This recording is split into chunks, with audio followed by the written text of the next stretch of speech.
Well, here we are in the goat shed on this fine spring morning, lovely and sunny day. We're going to remove this ball count unit out of the machine and refurbish it. Now, we thought we'd try and do a video this time of the whole process, so we'll see how we go. What we like to do is take the ball count unit out and have it so we can lay it on the bench without anything else on there, and makes it so much easier to rebuild. So you need to unsolder that wire there, the common wire there, and repeat the same on the other coil here. There, two wires, power and common. Now you need to remove the screw there. That lets you swing the unit up. And I've already removed the circlip off there. That will allow us to take that off and slide the plunger out. Alright, our next step will be to remove the plate. Now, basically what you need to do is reset the unit so that it's at home position. And being a ball count unit, I can tell you right now that this pin here will be one rivet off. Let's try and show you that. See how it's off one rivet, because it's got to advance. Ball 1, ball 2, ball 3, ball 4, ball 5, and the last one is for game over. Alright, now we're going to do that, so let's just show you how we're going to do that. We're going to remove these 3 screws here. 1, 2, 3. That's the earth strap. We'll take that off, and then what we're going to do is we'll hinge the unit up and over like this, and we'll be able to take the whole unit out and disassemble it. So we just need to remove that split pin there, like such. I'll just fold that back down for the moment. There.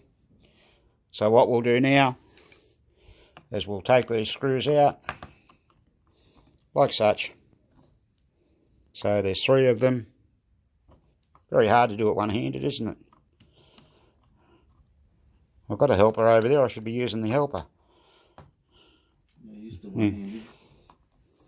Well, there's another helper. Okay, so take those 3 out, being careful what you do. That silver plate there just comes off. Bang. We'll remove that one. Like such. There's your wiper finger. Alright, now we'll take care of that too. That'll all have to be cleaned out, checked and everything. So that'll be part of the process. Now what we need is an Allen key wrench, as they call them. And we take the Allen key wrench and we put it in and we loosen this off. Like such.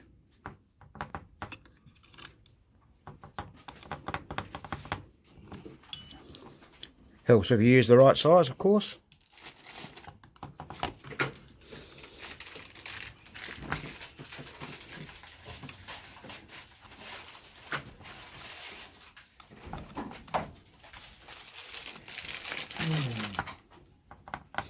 There we go, 1. Should be another one at the top there. Good series.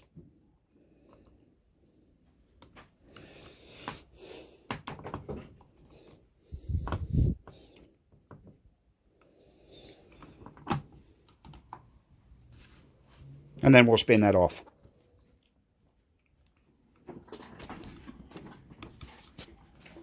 Like such. Just pull that off and off it comes. Next thing, we need a 1/4 inch nut driver to undo those 2 screws there.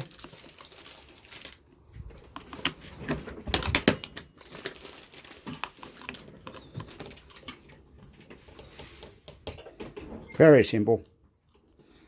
And in a moment, we're going to have everything off in our hand. That will just lift off. Now all we're going to have to do now is undo the switch stack on the other side. there. So we'll do that. So we've removed the unit out of the machine, and here's what you're left with in the harness and the switch stack. Now you look very carefully at those rivets. They are badly worn. One that does matter the most is the last two, particularly that one on the end. So we'll quite possibly change those. We do have some. They're a bit fiddly to change, but yeah, we might have to do that. So here's the unit out of the machine. As I said, it makes it a lot easier to work on. So what you have to do now, you have to take the 4 set screws out of here. This last one here, that's the one that holds the earth on for the lights. If you fail to put that on, you won't have any ball in play lights. Just take that off. There's your coil. Coil sleeve comes out. The washer and the plunger all comes out. Now that washer, that plunger is pretty grotty. That'll get cleaned and that'll get put on the soft buffer. Everything will get washed in kerosene. Everything. That's what we use here in the goat shed, kerosene. Now what remains to happen is that the springs need to be disconnected. So that's pretty simple to do. Just take this spring here, take it off.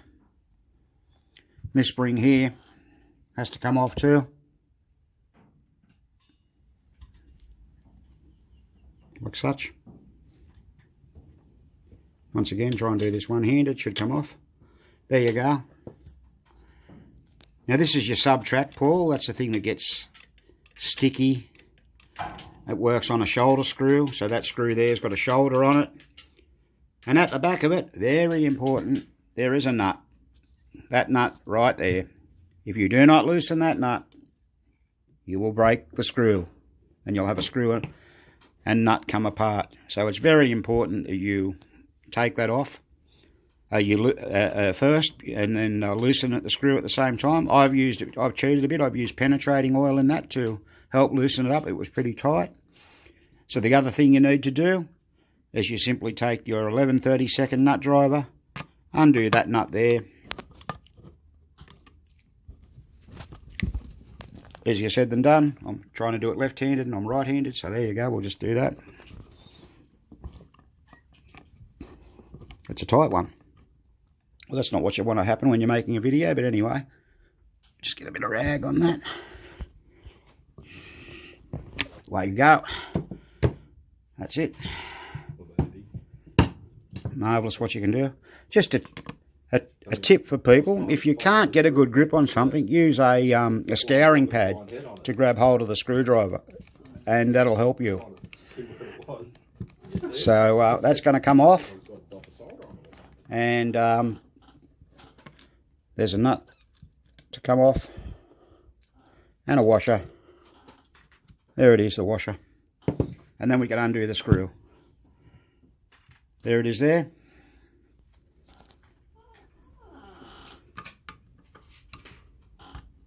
That comes out. Now this is your drive arm. They too get quite sticky on the pivot. This is a pivot point we're taking it out of here.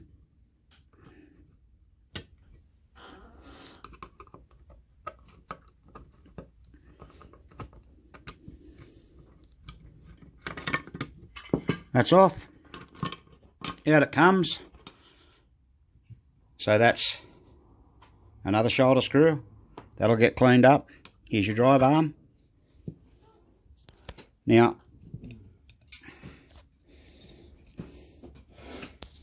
this part there, that part, that's a detent or lock. And that will release when the arm goes up. It just latches it in place, ready to be stepped from step one. And this is typical of these. Just get that out of the road there. There you go. Look at that. All sticky and greased up. So we're going to put that in the kerosene bath too. Now all that remains to be done is to simply remove the wheel out of there, which I'll do now, and then undo this screw and nut. and that'll come out. So we should be able to get that off now.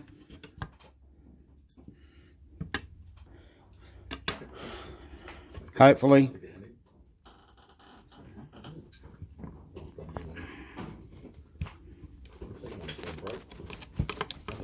There you go, it's all coming off nicely.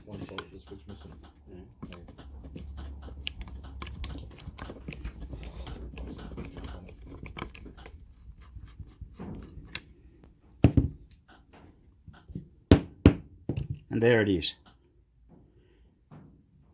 Now what they do in the factory, they burr those screws over at the end, so you get a little bit of damage on the thread.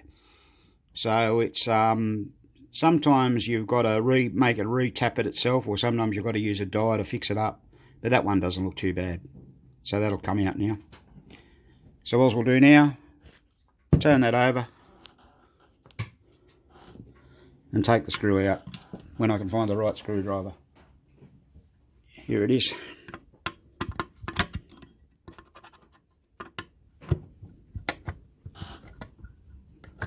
Now if I hadn't have undone that nut, I would have broke that screw.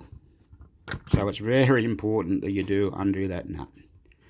Fortunately, PBR to sell those screws as a complete unit. Make it tight. Out it comes. Here we go. So that is the check pull for reversing. And now all we've got to do is take off the escapement wheel. So that simply comes off by lifting this spring out here, that one. But I'll need to get a pair of pliers on that and do it. So we'll clean all the parts now and then we'll show you the finished result. You've just got to put it back in the reverse order.